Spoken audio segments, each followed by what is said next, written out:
Florida has more freshwater springs than anywhere else in the world.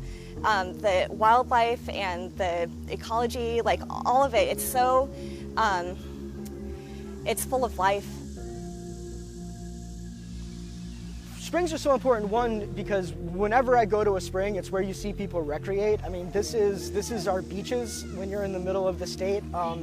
It's such a beautiful place. I love going to springs, and you often see young people, old people, families. But then this is also our drinking water supply, right? So every spring is coming out of the Floridan Aquifer. The Floridan Aquifer provides the drinking water. I mean, if you live Orlando north, you are pulling water out of the Floridan Aquifer. We just have too much pollution going into the ground and too much water coming out of the ground. And when you get that combination, you end up with springs that are no longer blue and vibrant and full of life.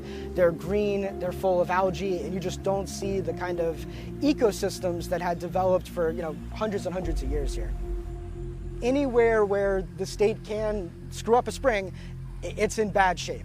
And now, even though we have the legislation that requires it, even though we have politicians that like to talk a good game, the numbers are the numbers, and the numbers say that things are just getting worse and worse.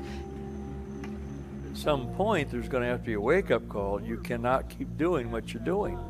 You cannot keep poking holes in the ground just to keep cheap water coming up out to give your permits for houses and condos and mobile home parks and golf courses. It's not sustainable. I really think this is a lack of political will to fund the problem, to regulate, to help farmers, to build more wastewater treatment plants. The answers are relatively simple. This is not climate change.